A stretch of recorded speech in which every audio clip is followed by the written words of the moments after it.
Hey, what's going on, guys? The Beldam is back with a semi brand new video.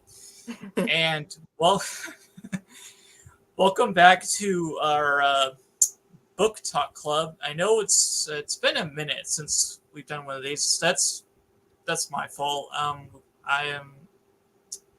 I've been taking a bit of a break from the YouTube thing for personal reasons, but I wanted to come back, and Heather obviously wanted to too. So that's my fault. And yeah, first, Heather, how are you doing? Hey, I am great. Thank you. Hanging in there. Nice summer break with the kiddos and the husband. So back on schedule. Yeah, you told me that you got a new phone, and Yeah. it looks really good. Does it? Like, Okay, good. Yeah. yeah, Yeah. I don't know. Have you ever heard that thing where things come in threes, like births, deaths, when things happen? It's always in like threes.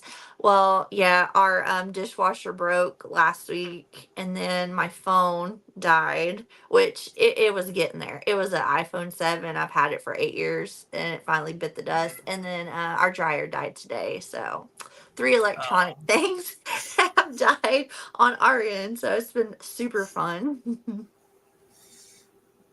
well, we just got her a new washer in today at my house, and then my mom, she ordered a dryer off Amazon, so that's going to be coming in a couple of weeks. We Yeah, finally, that's yeah, what we're gonna have to do. Been hand washing stuff, so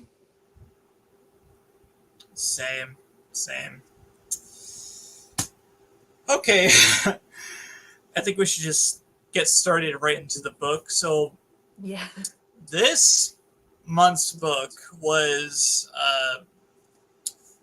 Grady Hendrix's "My Best Friend's Exorcism." She got the matching covers. Yay, we got the paperback editions.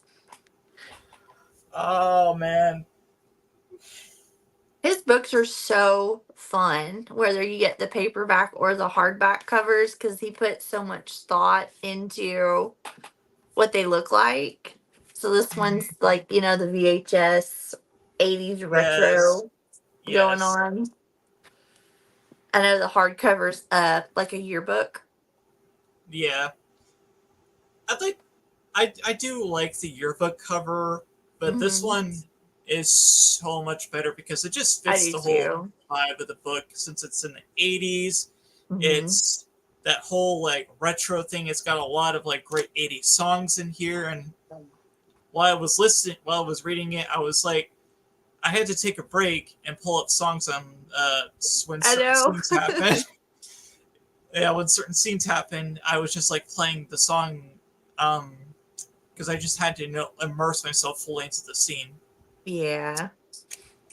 But yeah, this is my second read by Grady Hendrix. My first being the Southern Book Club's Guide to Slaying Vampires, and I absolutely love that book, Me and I too. love this one too.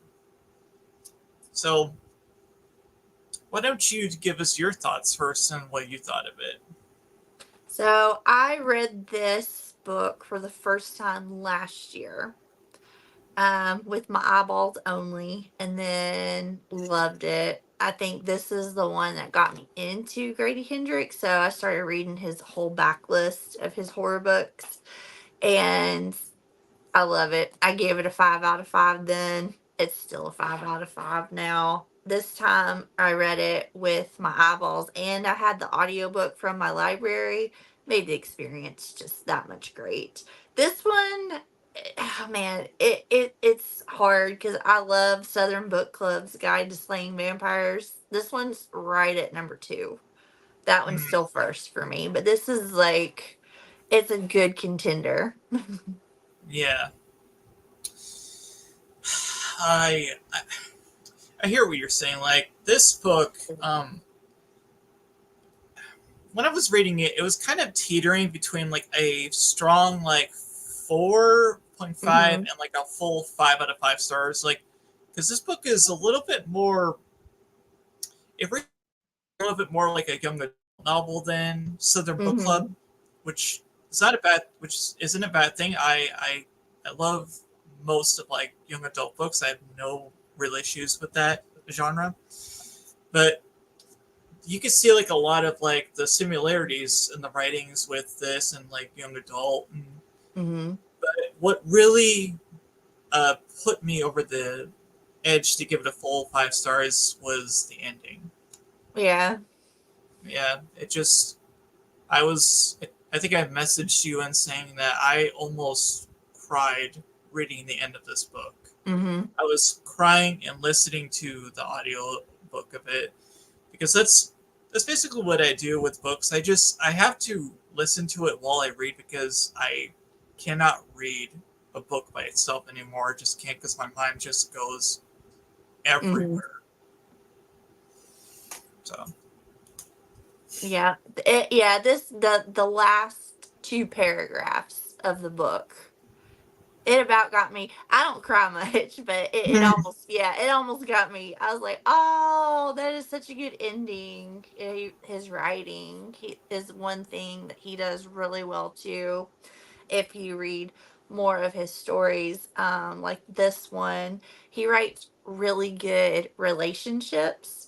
So this one being just a platonic relationship between two young girls, and then Southern Book Clubs is a relationship between mother and children, and then How to Sell a Haunted House is like a sibling relationship, especially between a brother and a sister. I related to that one a lot too, but yeah, he's really good about capturing relationships, the good, the bad, toxic, all of it. I agree. I have yet to get to his other books. Like I still need to read. We How to Sell Haunted House. We Sold Our Souls is another one.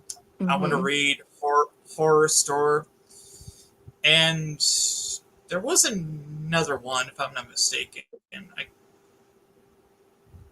Yeah, I I can't know remember he's what the. got there's Paperbacks from Hell. I think that's a That's it. nonfiction talking That's about it. books from the 70s and 80s. I haven't read that either because I think that's a collection, if I'm not mistaken. Yeah. And he's got a new book coming out next year, which I'm so excited for. I'm It's dealing with too. like um, I think it's about witches In the from the 70s. Yeah. Ooh, I'm so I excited. know. I know. We don't have to Hits wait all long. January. So that's he's like exciting. hitting yeah, he is like hitting all like the major marks of like some of the most popular decades. We got the Hmm. 90s with Southern Yeah. Book Club, we got 80s with this and 70s with his upcoming book. So Hmm. I'm so excited. I will read anything this man puts out. And Yeah. Same. he immediately became one of my new favorite authors. Me too. So we're gonna try to not get too deep into spoilers with this discussion because I don't know how many people have read this book. I know it's very popular Hmm. just from the reviews I've seen on Goodreads. I know a lot of people give generally like favorable reviews of this book. I've seen some reviews that weren't really that kind to it, Okay. like like two stars, 3 stars, which it's their opinion. So Hmm. Did they uh, say why? Do they have an objective reason why it was rated that low? I think it said one review where they just said they didn't. They just said it was bad. Okay. I don't really think they give any specifics why. They just didn't like it. Okay. I was like, some if it doesn't work for you, it doesn't work for you. That's fine. I was just Yeah. wondering if there was dialogue or something. constructive or objective, because I was like, I don't want to read negative reviews. I like it too much. I try to go through when I look at reviews on Goodreads. I always try to uh, pick out like, okay, this book is like generally favorable, but where are like the really kind of like the mixed to low ratings, because those are the ones I'm really curious about. Why a certain book didn't work with like a particular reader, Mm-hmm. and all across the board, I've seen like four, maybe like 5-star reviews for this book because a lot of people really enjoyed it. So yeah, let's talk about it. Do you want to get started, or I know you said you gave like your general like thoughts on the book, but like, what Mm-hmm. did you think of how Abby and Gretchen met? Was a particular like pivotal moment in the book Mm-hmm. that really kind of just like really kickstarted a relationship because it was a really rocky opening. Right. Yeah. So, Yeah. So he wrote it 2016, and the very first chapter just starts out it's from Abby's point of view, the book, and she sees someone on her computer, an obituary, and she's like, oh yeah, this person is dead, he was very pivotal, it's the Exorcist. And she starts thinking about back her sophomore year, and in April to the next year is I think the time span in it, in 1988. So then it just picks up. It goes from when Abby and Gretchen first met in 1982.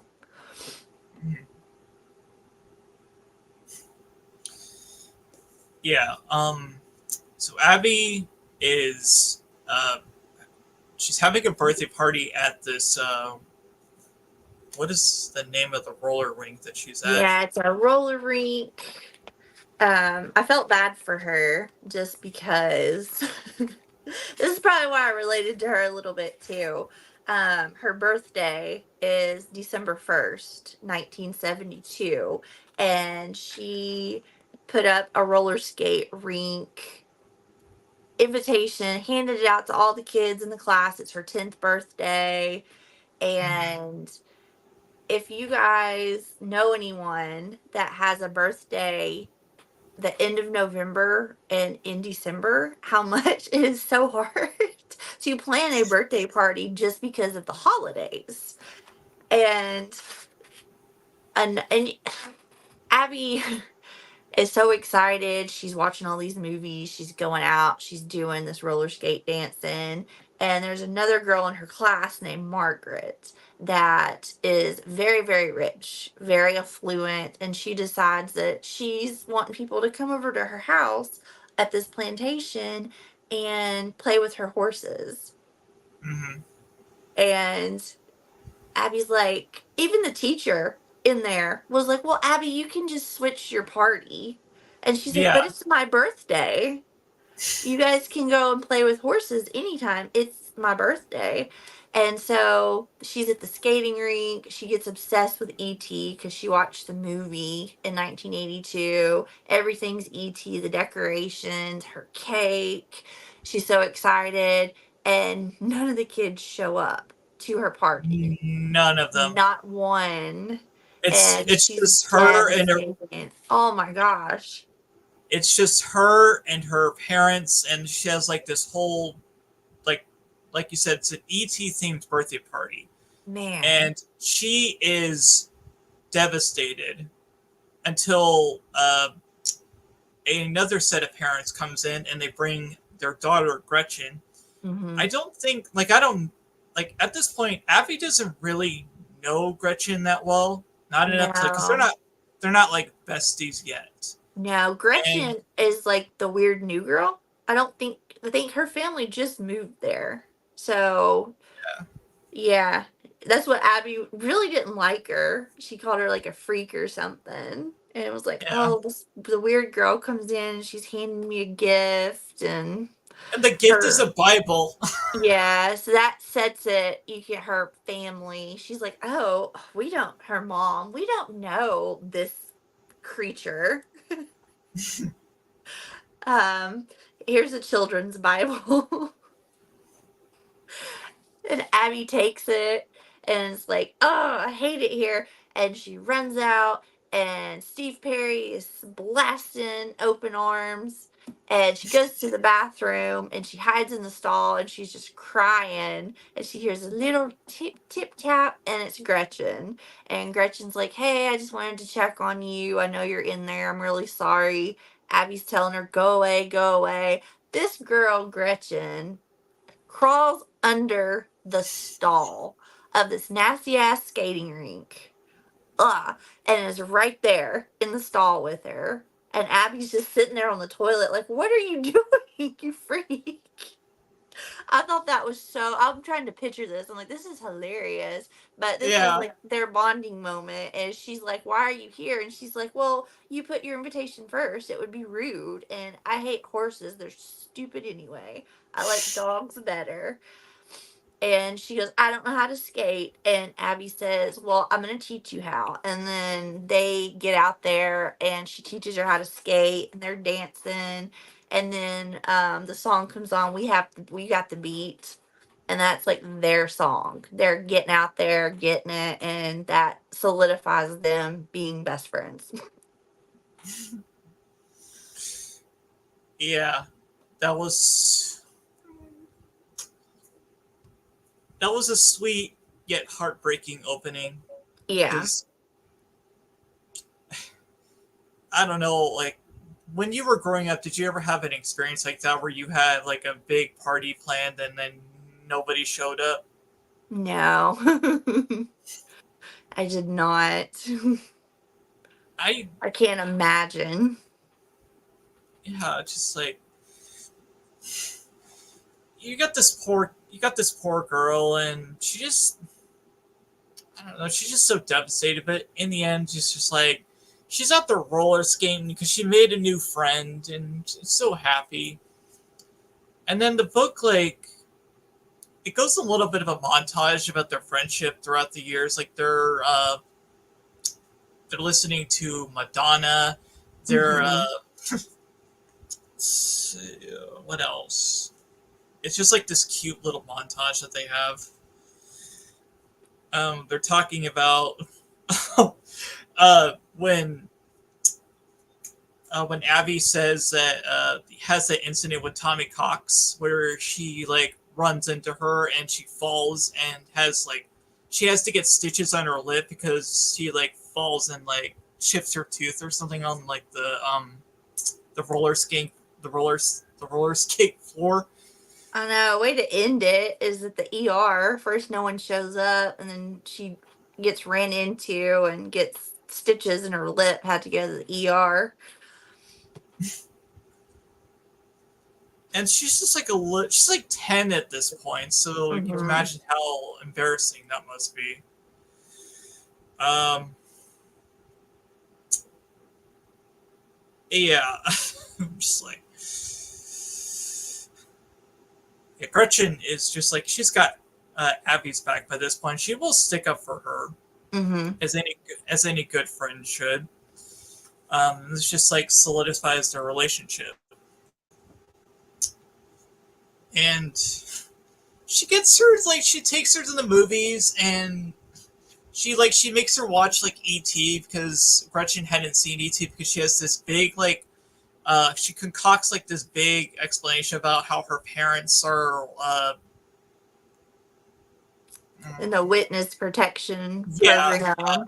yeah That's why she's like, we don't have TV, we don't have mail or anything like that. But they said it's okay if I go to a theater with you because you met my mom, but no one will recognize us.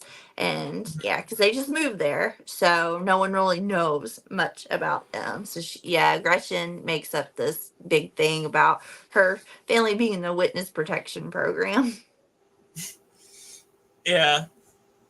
And then like further down the line, she tells her the real reason that she couldn't go to see ET because her parents won't like her parents are very like pious people. They're very Mhm. religious, and they won't allow their daughter to see only like PG and G rated movies. I don't even think it was PG movies. I think it was just like G rated movies, wasn't it?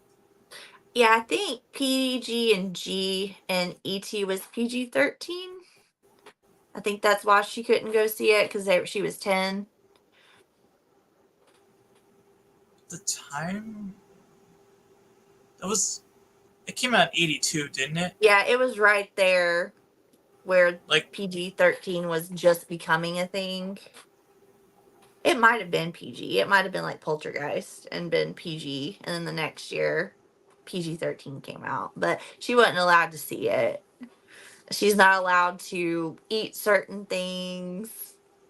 Like she had popcorn and Coke, and her parents didn't really want her having a lot of sugar and all that stuff. yeah, oh boy. Yeah, because at And the this book, beginning, it was Gretchen going to Abby's house for the longest time, and then Abby finally went over to Gretchen's house, and it kind of establishes in the beginning that Gretchen's very well off too, and they go to the school that's a private school where they're in uniform, and Abby's family is working class. She is not rich at all. Her mom's a nurse. She works double shifts all the time. Her dad has problems keeping a job where he's laid off and keeps having to get a job or do odd work. And she's going to that school just because she's on scholarship because she's smart. So when she goes to Gretchen's house, it's in the big suburbs and with the nice cars and multiple bedrooms and multiple TVs, even though they don't really watch it except for like one channel. that's right. And again, this book takes place in the '80s, so there's Mm-hmm. like a lot of like discussions of like what musicians they were listening to and what was like Mm-hmm. going on in politics at the time. Um, I'm looking at I'm just like browsing to see if I can discuss any topics, and she said that this is going to be like Abby's moment. She's seen Roller Boogie with Linda Blair. She's seen Olivia Newton-John in Xanadu. She's seen shirtless Patrick Swayze in Skate Town, USA. Mm-hmm. Um, oh, what else? I'm just like, I'm still in the back when they were kids. Mm-hmm. Oh, and Abby has kept this can of Coke that Tommy Cox has given her, right? Mm-hmm. Mm-hmm. She has not. She's not opened it. She carries it into adulthood at the end. Yes. This, I thought that was really cute. Yeah, the Margaret thought she was lying because all this happened at the skating party on a Saturday, and she goes back to school on Monday. And Gretchen is talking with Margaret, and Margaret was like, "Why didn't you come see the horses?" And she said because she was at Abby's party, and her and Abby were telling her, her lip was swollen and cut like that and had stitches because Tommy ran into her. Margaret and everyone called her a liar. And then Tommy walks in. He's a couple of grades older than them. So he's in the upper building where they have vending machines. And he brings her a can of Coke to apologize for tripping her, and it's cold so she could put it on her lip for swelling. And then all the other girls are like, "Oh my gosh, you're not lying."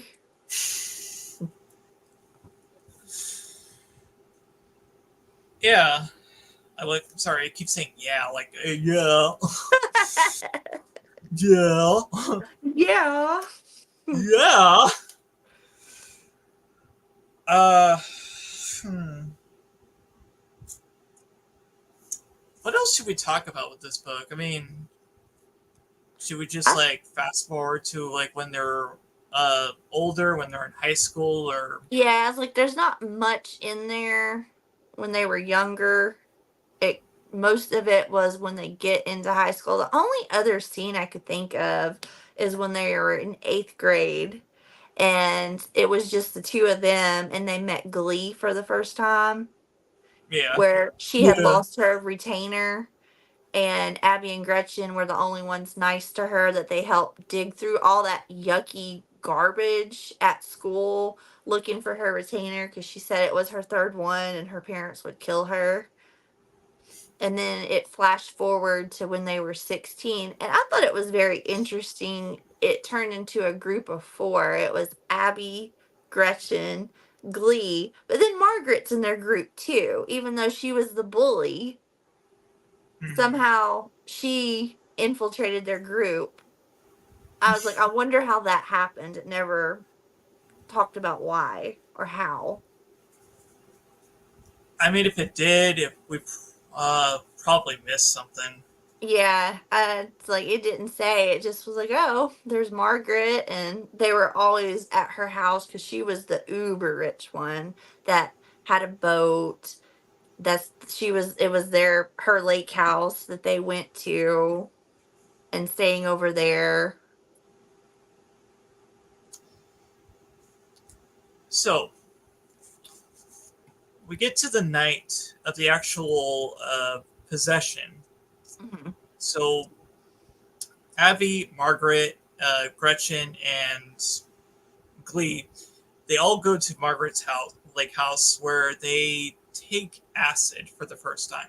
I Hmm. think I think it was Gretchen and Abby who, maybe it was Glee too, who do it for the first time. I don't know if Margaret has done it before. Has she? Yes, I think she has because her brother is a known drug dealer. Yeah. Um, so they go to the lake house and they go on this acid trip. And at first, like, they're just sitting around, just chatting, and nothing's really happening. Hmm. But then they get the idea to go and explore this. I think it's like it's a shack across the lake that's abandoned. I'm trying to remember because I read this book, but then I have like two other books that I just finished. Oh no, you're So good. my brain is just like it's hard to process all the details of it or remember like certain things. That's why that's why I have you handy so you can remember Yeah, stuff you forget. I gotcha. But they get like the gist of it. They go and like they explore the shack and Gretchen. This is after they go skinny dipping, Hmm. and at some point Gretchen goes missing, Yeah, she gets and she separated. yes, I think it was for a few days, wasn't it? It was hours. Was it Yeah, hours? it was hour. It felt like days to them, but yeah, she was gone all night. They talked about she jumped in the lake because she saw something and took off running in the woods by herself. And they went looking for her, couldn't find her. Margaret and Glee gave up looking for her and was like, oh, she'll be fine. And Abby's the one that kept searching for her. And she was talking about she found her clothes scattered in the woods and the sun started to come up. And then she found her naked and wet and cold and alone. And she just wasn't acting right near that old shack. Yeah, she was acting strange. And she Uh, said she couldn't really tell her what happened either. She's like, I don't know. I just got lost and here I am now. um, what else? Yeah, because the next day was Sunday. And Abby is, from that middle class family. She works at TCBY Treats. And she's the only one that works. The other three, they're very privileged. They don't have to work. But Abby said she didn't want to be poor her whole life, so she was going to work and save money, and she did. She got her car and everything, and she was at work on Sunday, and she got a phone call from Gretchen, and Gretchen was still had the acid in her system. She's like, I'm hallucinating, there's blood everywhere, I'm freaking out. And then it went away. And then the next day on Monday, when they went to school, that's when she started really acting strange. She was giving Margaret's boyfriend Wallace a hard time, where she used to be very quiet and demure, yelling at him. And then she started throwing up all this white stuff that had bugs in it and maggots. And they're like, oh, that acid really did a number on you.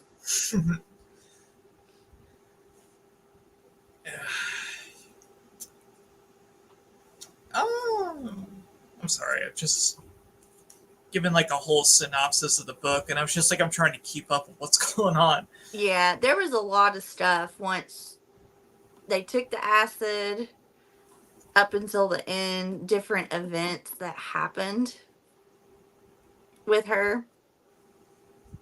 Because it went on for Yeah, months. it's like the further she so uh like Gretchen.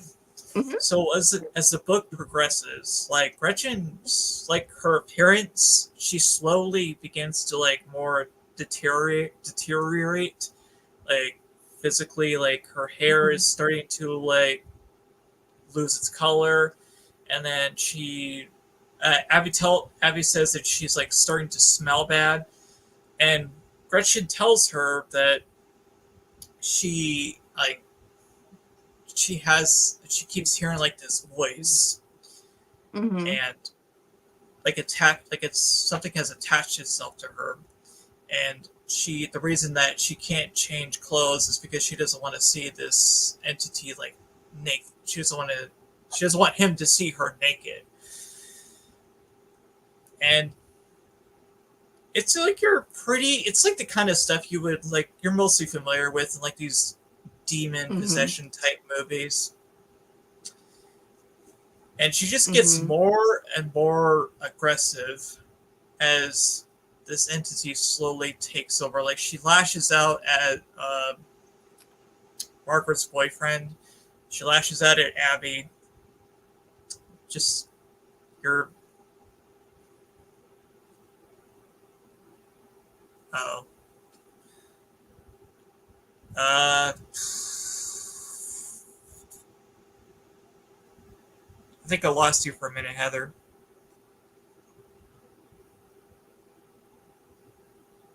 Uh,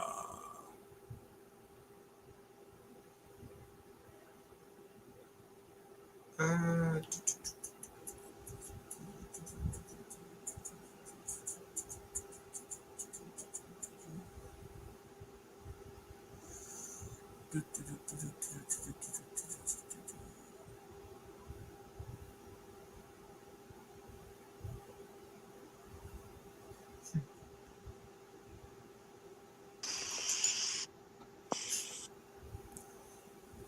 I think I lost you there Oh for a man, minute. I know. I was like, the entity took over the internet, kicked me out. So rude. Okay, do you have anything to discuss on like Gretchen's behavior? Oh. Whence? Mm, yeah.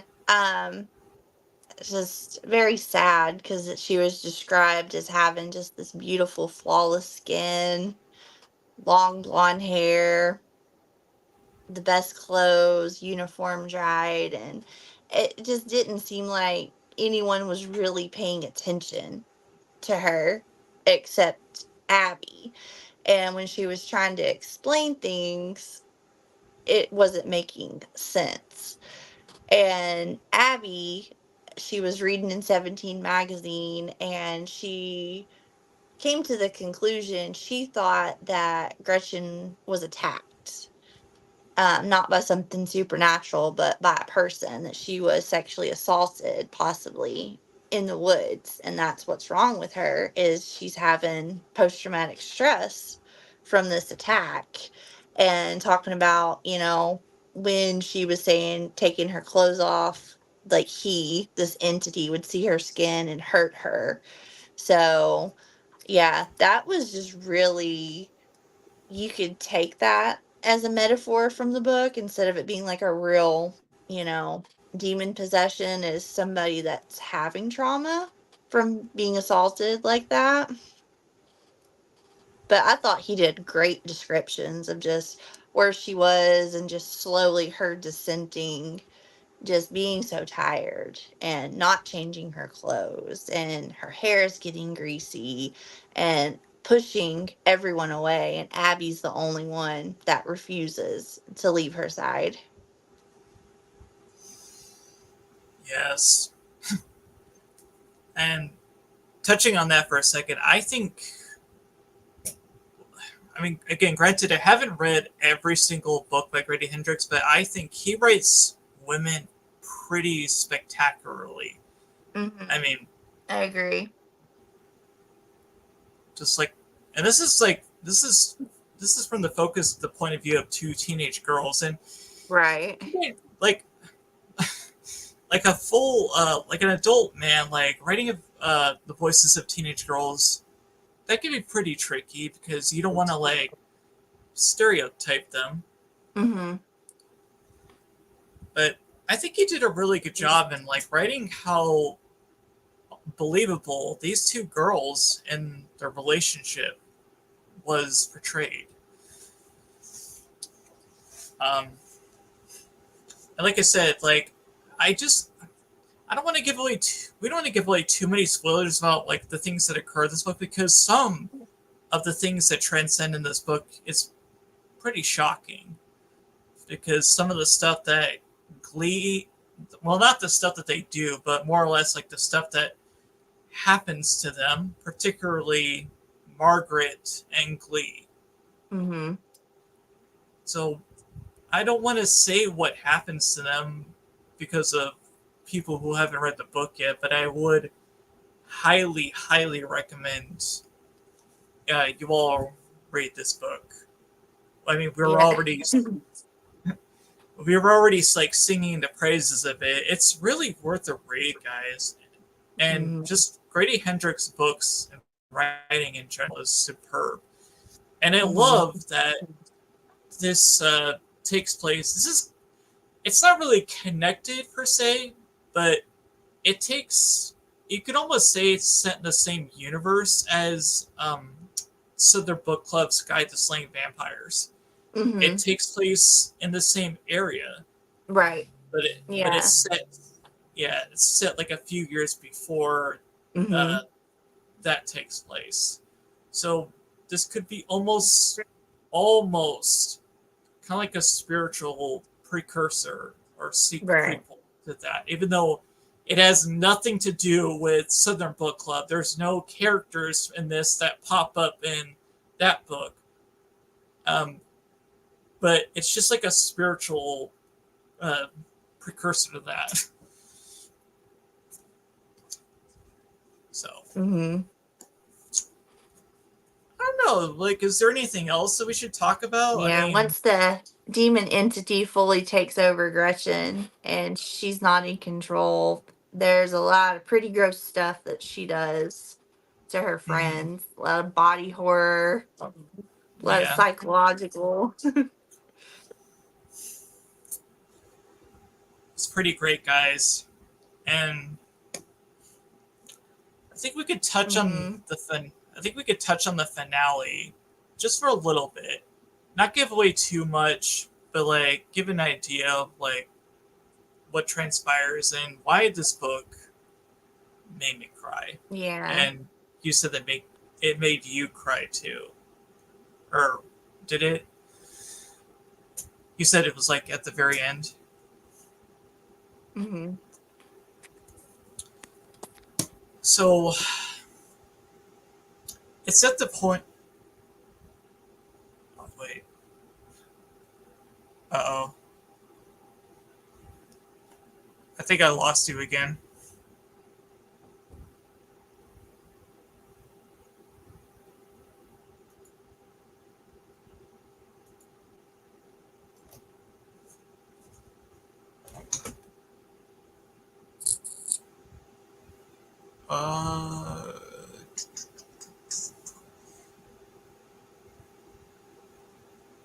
Hmm. Oh wait.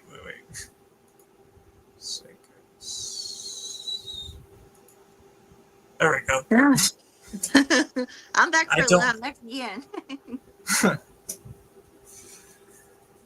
Okay, so we're talking about the ending. This is Mhm. when this is when Gretchen is fully possessed by the demon, and Gretchen, or not Gretchen, Abby, she consults the help of one of these bodybuilding, like Yeah. Christian type brothers. Um, she approaches him at the mall, and this guy has like a very voracious appetite for corn dogs. Yeah. Yeah, and the whole scene, like the whole climax of the book, is the unpossessing of Gretchen Lang. Mhm. And at first, it's pretty like it's what you would see in most like possession movies. But then once Abby is alone, because I forgot his name, the guy like the bodybuilder. Oh man, yeah, I forgot his name too. It was like Charles or something. Was it something biblical? Probably Christian or I think it was not. Christian. Yeah, I was like, I was like, was he a disciple or? Yeah. Do, do, do, do, do, do, do, um, what's Yeah, because he was like one of five brothers. was it? Was it five or was it three? Yeah, I just called him Brother Lemon. Yeah, there was a bunch of them. Yeah, the end it's referred to as Brother Lemon. I don't know his first name.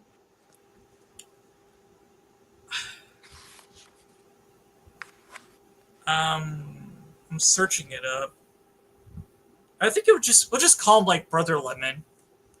Yeah, I was like, oh no, I can't remember his name, but he's actually never done an exorcism before.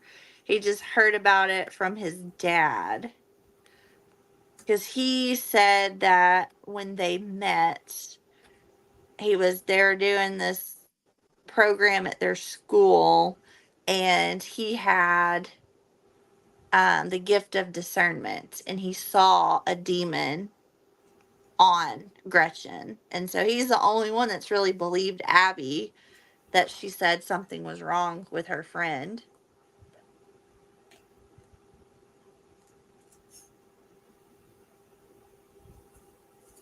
So they, yeah, like you said, typical exorcism. They went and got her, tied her up to the bed, got the whole four post things, and got the holy water, got the Salt. okay, it was. Yeah, they named me Christian because all of us have Bible names. Okay, yeah, Christian, Brother Christian Lemon. Okay. So they take her back to I think it was the lake house The in the lake book. house. Mhm. Yes. They tie her. They drug her. They abduct her to perform the exorcism. And there's also a really upsetting part of this book where this book has a couple of trigger warnings. And if you guys Mhm. love dogs, there's a really upsetting moment near the end of the book that will make you like fall apart. I mean, I don't want to say what it is, but Heather, you know what I'm talking about Oh yeah, good with dog with Max. with Max.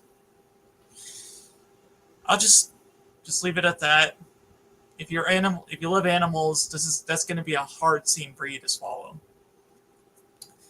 So they take Gretchen to this to the lake house and they perform the exorcism. But at some point, Christian decides like to run out just when the demon itself Hmm. reveals himself, and his name is Andrus. And basically, Christian is just like, Nope. Yep. Out. Just up and out. Just flees. Leaves Abby by herself to face this demon who is inhabiting her best friend alone.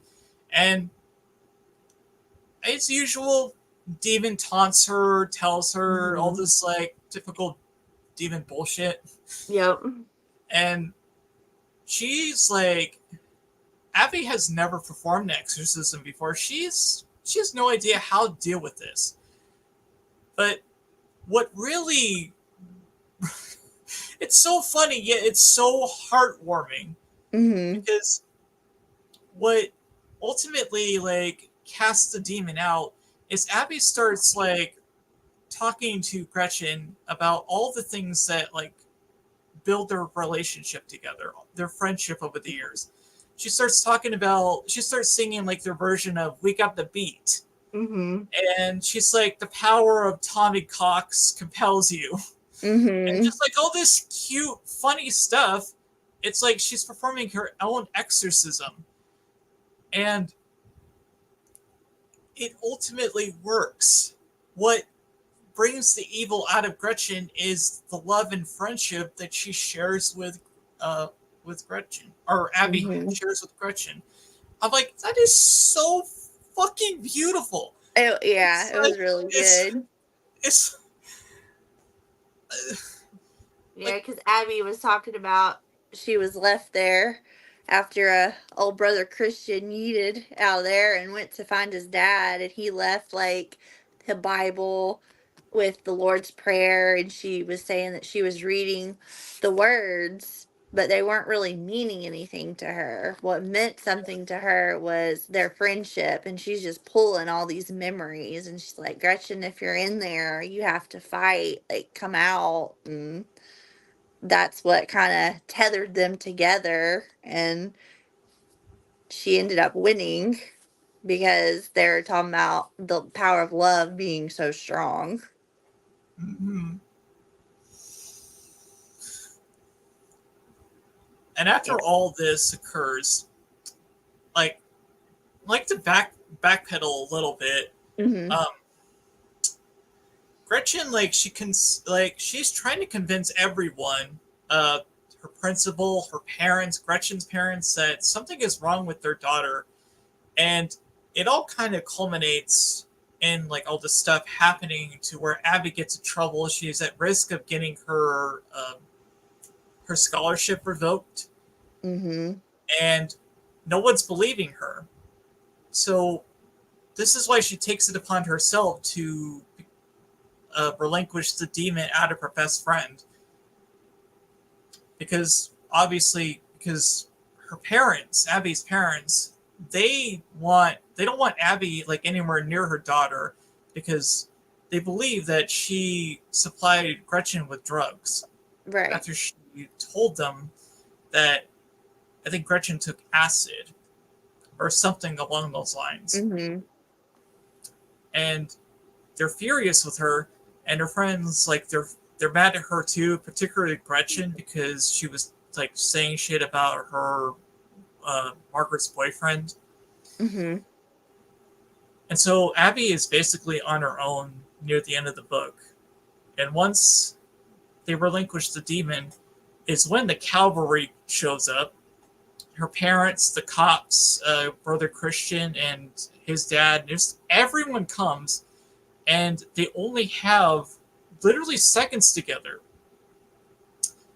It's she's telling Abby that she's like it's really her, Mhm. and then the cops come in and they literally pull them apart, and they take her out. They take Abby out and they put her in the squad car. And even though Gretchen is not in the best shape because she was just being exercised, Yeah. she runs out to the thing. She runs out to the front, and she's chasing the cop car. And she's like, she's, Abby's just saying goodbye, Gretchen. Mhm.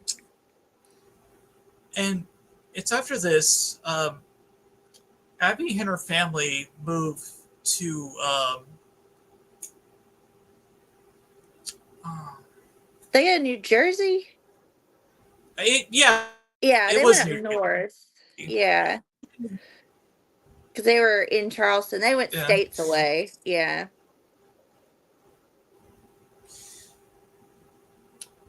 and you can imagine just how Abby is feeling, how Gretchen is feeling by this point. They're states away from each other, and they can't see each other. Hmm. So, and Abby is she's basically in house arrest now because they hired someone in the. She lives in like a not like a townhouse, but like I don't know what they call it. Just like it's one of those like buildings, and it's not really like a tall building, but it's like connected. It's like an apartment, like Yeah. you know what I mean. Yeah. I was like, I don't know what they call them. They Yeah, mention she's on it. house arrest, and I liked that he added that in the book because a lot of times the movie ends, after the exorcism Oh is yeah. performed and everything is just great. And they actually Well, showed her going to court and, the well, consequences of kidnapping and drugging. I wanted to actually get to the movie, like talk about the movie a bit we talk about the book, because I watched it. Oh, you Uh, did? Okay. yeah, I watched it 2 days ago. I Yeah, have I to think it rewatch was. it. It's been Yeah, 2 years. I got some stuff to say about it, but I don't just wanna, remember it that much. I'd have to rewatch it. it's literally just fresh in my mind. So it's like I'll fill you in on the Uh, details. Good. Um, I'm looking up to see what that building was called. Anyways, I don't know. So they're separated now, and at some point, like I think they're forbidden like from contacting each other until Gretchen pulls up in front of her Abby's house in her mom's Hmm. Volvo, and I think she might have stolen it or something. Oh, yeah. And it was at this point where Abby and Gretchen they know they're in trouble. They know they're in trouble, but they just don't care because they want to see each other. Hmm. And so I guess they have like their final goodbye for a while, but um, they're. I think Abby's parents convince Gretchen, or Abby's dad convinces Gretchen's dad to let them just be in contact with each other. They can like write letters back and forth, and Yeah. like one can visit during the holidays or something. And they stay like this. I mean, they do kind of like over the years, like their relationship kind of uh, falters a little bit because they got Abby and Gretchen. They got their own stuff going on, and you know how life is. It's just Hmm. like they grow apart eventually. But at some point, as adults, when like she gets married, then divorced, and she has a daughter, she she wants Gretchen back in her life, and then they're together once again until basically Abby dies of old age. And Hmm. they made this promise to each other that they were gonna see Hallie's comment again when oh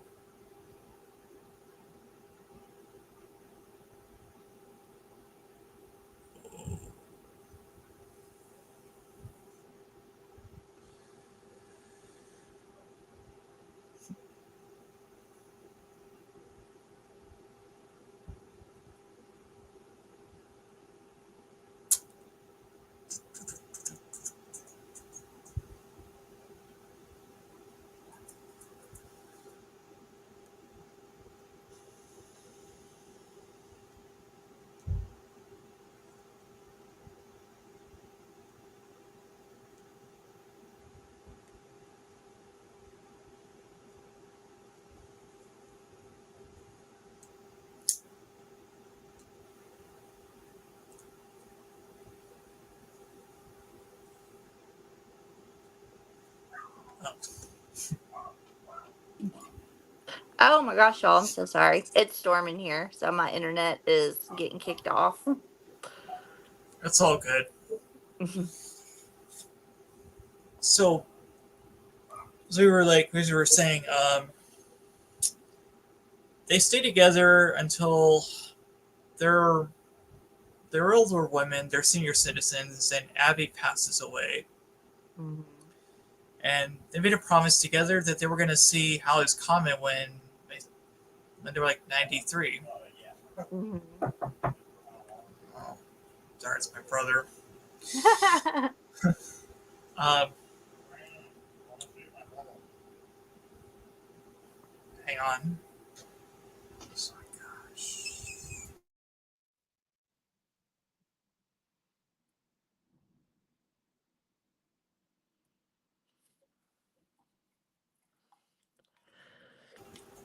Sorry. Oh, you're good. So yeah, it's a very very sad ending, but it's also like a happy ending because they lived a whole lifetime work together. They knew each Yeah. other. They met when they were 10. They went through this incredible like what I don't want to. I don't know if incredible is the right word. They went through like a life changing event where Yeah. yeah, Very nobody traumatizing event. right something that I couldn't even imagine a lot of people would go through, particularly girls in their teenage years, or even boys Mhm. for that matter. So it's a very it's a very closure ending. It's reminiscent of something like Titanic or The Notebook. Mhm. They just like know each other and they have their memories to look back on. It's a great, great book. And when I was reading those like last closing lines, I almost cried. Yeah. Yeah, and Abby, because they were friends, she didn't know how their friendship would last, but she lived to be 84. So her and Gretchen were in their 80s. And the way he worded it, it was just so beautiful. It was talking about, Abby got really sick and she couldn't eat, and her daughter just fell apart. She, couldn't see her mom like that. Her ex-husband couldn't be around her, and it was just talking about there was one person by her side, one person by her bed that held her hand, that fed her soup when she couldn't, that helped her drink when she couldn't, and eventually when she took her last breath, there was one person there holding her hand, and it was Gretchen. Um, It's like, oh, I was like, how lucky are they to have a friendship like that? That is amazing. I'm going to read the last paragraph of the book. If you don't Yeah. mind. No, go ahead. I love it. Abby Rivers and Gretchen Lang were best friends on and off for 75 years. And there aren't many people who could say that. They weren't perfect. They didn't always get along. They screwed up. They acted like assholes. They fought, they fell out, they patched things up, and they drove each other crazy. And they didn't make it to Halley's Comet, but they tried. Mhm. Feels. I know. All the feels. Okay, so uh, I think we got a pretty good. I think we discussed the book pretty good. What do you think? I think so. Yeah. I was like, there's a lot of stuff when she got possessed that you just have to read it. All Exactly. the Yeah. terrible things that she did, and like even the field trip, that was awful. hmm And everything. Yeah. So yeah, guys, if you're watching this or rewatching this, absolutely recommend My Best Friend's Exorcism. So, you want to talk about the movie? Yeah, that's all you. I was like, I remembered the book. I watched the movie. It came out like October of 2022, and I watched it once on Prime when it came out, and I honestly don't remember it. I remember it being okay. I think I gave it a 3 out of 5 on Letterboxd, but I don't really remember the movie. Yeah, for such a book that's as uh, memorable as this, the movie ultimately, in my opinion, it wasn't terrible. It wasn't Yeah. awful. I've seen worse, but it's not something I'm gonna go like rewatch again. It got like the it got like the basic like the some of the plot points of the book were present in the movie. Like some stuff Mhm. was some stuff was changed around, obviously, because they always do that with adaptations. Some stuff was left out entirely. Some characters were left out entirely. Uh, but I didn't think it was the worst adaptation ever. Uh, Mhm. I mean, I thought the two leads they did a really good job. The lead, like the actresses who played Gretchen and Abby. One of which, the actress who played Abby, Yeah. I couldn't I could not I knew I saw her face somewhere, but I couldn't pinpoint where it was. So I letterboxed like what Mhm. she was in, and she was in the movie Eighth Grade. Have you seen that movie? Okay, I haven't seen that. Mm-mm. Oh, That's an it's A24 movie. yes. She plays the main character in that one, Yeah. and she gave like a really good performance in that movie. She gives Okay. like a really good performance here too. Mm. But I think with like most adaptations, something just it got lost in translation. They tried to maintain like the feel of the book, Mhm. and I guess they succeeded in some fronts. Like there wasn't as many songs in the movie, like 80 songs as there were in the book. I think Yeah. the 80 like the book had like its own playlist of 80 songs. Yeah, every chapter was a song. Yes, yes. And what really bugged me about the movie, though, was the beginning and the ending.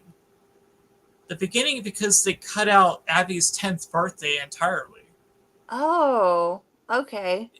Maybe Yeah. that's why I don't remember. I didn't because it wasn't there.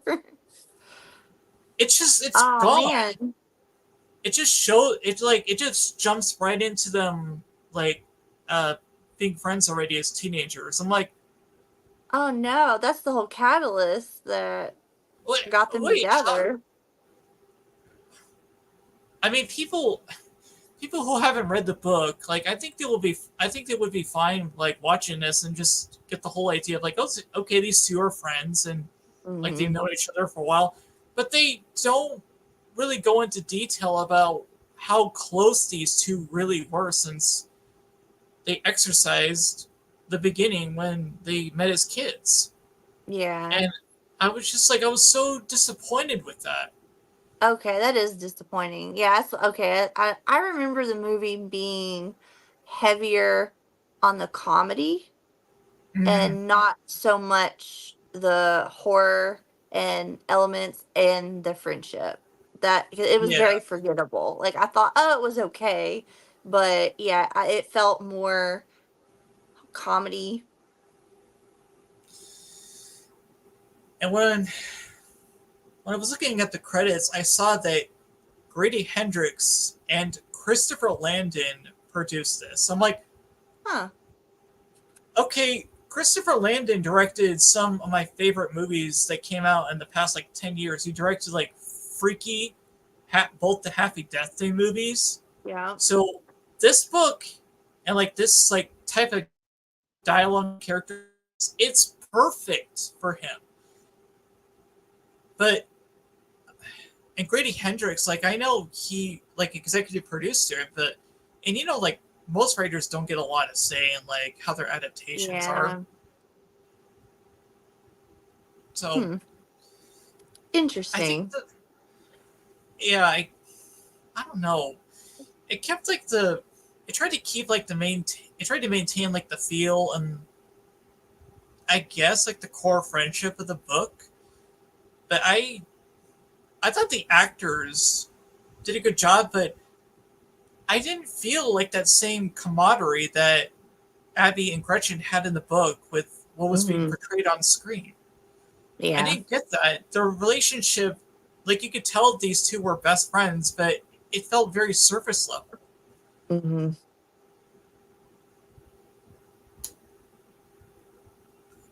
I don't I don't know. Just That's a bummer. I was like, I don't remember too much. I was like, oh, it was okay. It wasn't terrible, but it wasn't great. It was just forgettable.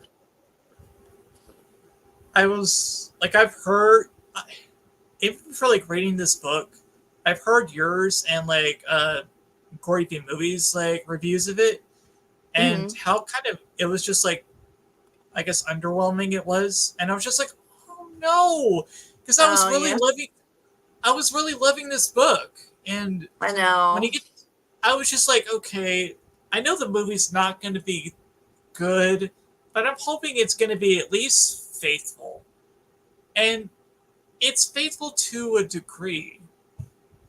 They cut so much out, but they kept like the some of the stuff that happens in the book. But ultimately, I was just disappointed with it. I watched the movie. Yeah, because I watched it before I read the book. So I was like, oh, no wonder I like the book so much better. Yeah, Yeah, because I watched the movie when it came out in October of 22, and then I read this for the first time last year. So I read. yeah. I was. I had to read the book before I saw the movie adaptation, so that's why I was like immediately after I finished it, I had to watch the movie to see how I Hmm. guess they screwed it up. And it's it's fine. It's Yeah, I'm I never think it's fine. I was like, I could see younger audiences liking it because they don't go too heavy on the gore. well. I've seen like I was seeing like a lot of like 4-star reviews for it on Letterboxd, and I saw one review where a person was saying, "Please read the book," or something like along those lines. Just like Hmm. she's like, this person said, "I'm sorry to be that bitch, but read the book." Yeah. And when I was giving my review of it, I was pointing out like, Um, yes, like the main two actors are really like they're really good, but y'all need to read the book. It's better. Trust me. I'm sorry. Just oh, I hate when adaptations get screwed up or there's something like lost in translation where I could see that this could have been like a really good movie, but it just mhm. fell so short of what it could have been, in my opinion. Yeah, I agree. And then they changed the ending. They changed the Did ending of the they? movie. Yeah, I was like, oh, that sucks. There was no there was no conflict between or the risk of like Abby's scholarship getting revoked. None of that like even made it into the movie. And so like that main conflict that was keeping them apart was gone. And at Mm. the end, it's a very sorrowful ending because it's Gretchen that's it's her that's the one that's moving away. It's not Abby. And while they have like a very nice scene where they're saying goodbye, think of how heartfelt it would have been if they kept the ending of the book where they grew Yeah. old together and Mm. Gretchen was holding Abby's hand when she passed away. Just think how impactful or like how people would be sobbing over that ending. I know. But I'll have to rewatch it. I might have to change my 3 stars. I gave it like a 2 stars. Did you? Okay. I Yeah, might have to take a star off. Like, oh no. it wasn't. I didn't think it was terrible. It just wasn't like something I'm gonna rewatch. I probably will reread the book again at some point because I really love the book. Yeah, it was fun to reread it.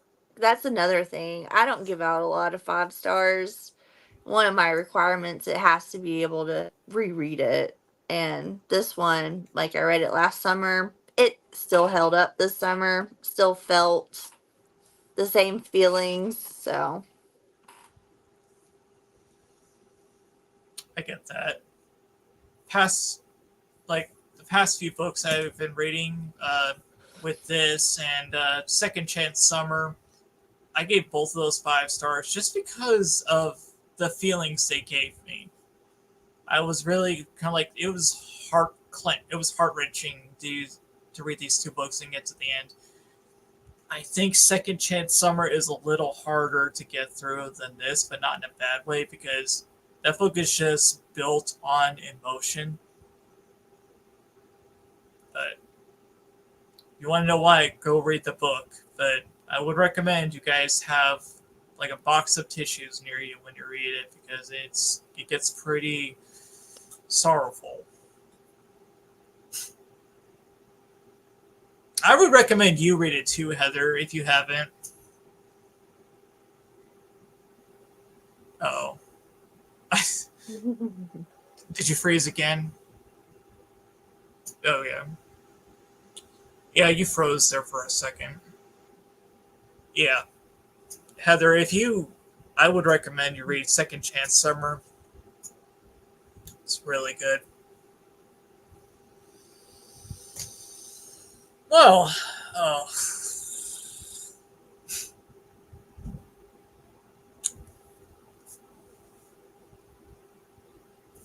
I guess my opinion took that out.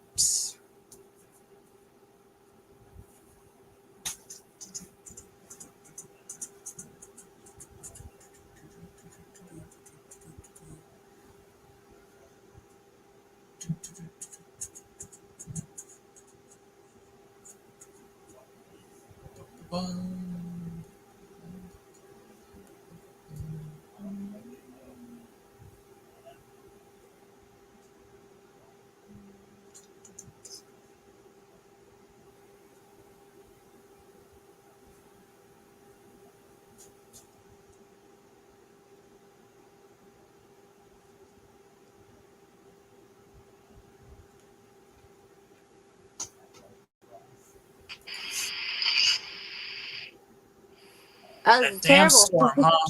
I know. I was like, oh no. I thought I was going to make it to the end. Did you hear what I said at the end before you like No. I heard my name. I was like, oh no. I was saying that you should read Second Chance Summer. Second Chance But Summer. Okay. yeah. I mean, if you want to read it now that we're close to the end of August, or if you want to save it for next summer, because it's definitely like a summery read. Mm-hmm. But it's heartbreaking. Okay. Yeah, I'll put that I'm down not on gonna my list lie. for next year. Well, I think we're just about done talking about my best friend's exorcism because Mm-hmm. we don't want to like spoil a lot of things.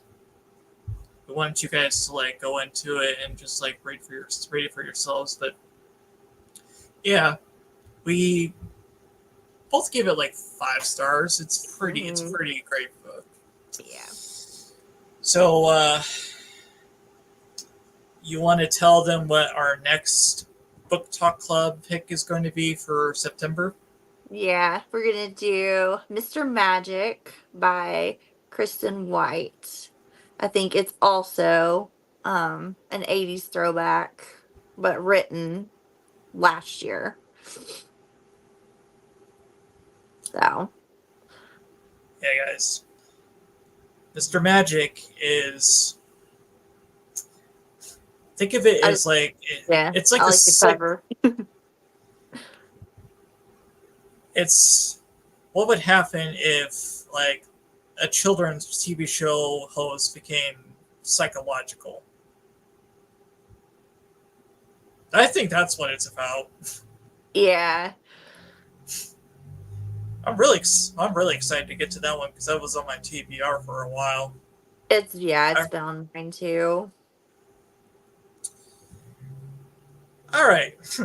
Well, with that said, if you guys are watching this or watching the replay, we really appreciate it. Yes. Sorry, sorry again that it's been a few months since we did a book talk club discussion. Again, it's my fault. It's not Heather's. But we really appreciate you guys coming back and just hanging out with us for a while. And Heather, do you have anything coming up? I do not. No. No. I got nothing.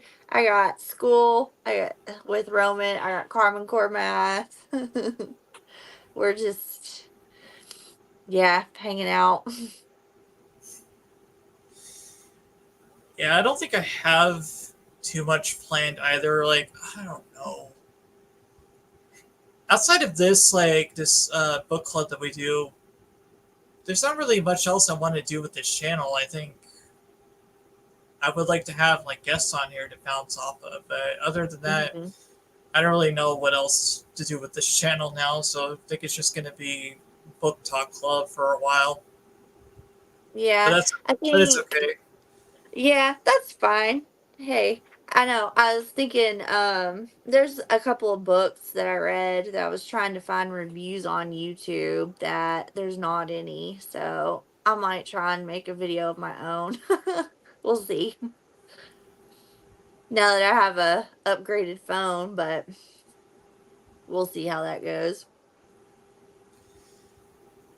You know, pretty soon we might have to do a discussion for the Buffy the Vampire Slayer books. Yeah. The ones I think, particularly the ones by Kendar Blake. Hmm. If that's something you want to do, because I know you're a big Buffy fan. Yes, I have all three of them. I just haven't got around to reading them. We will probably make a, a book club pick of that at some point. We'll have like a Buffy month or something. Oh man, yeah.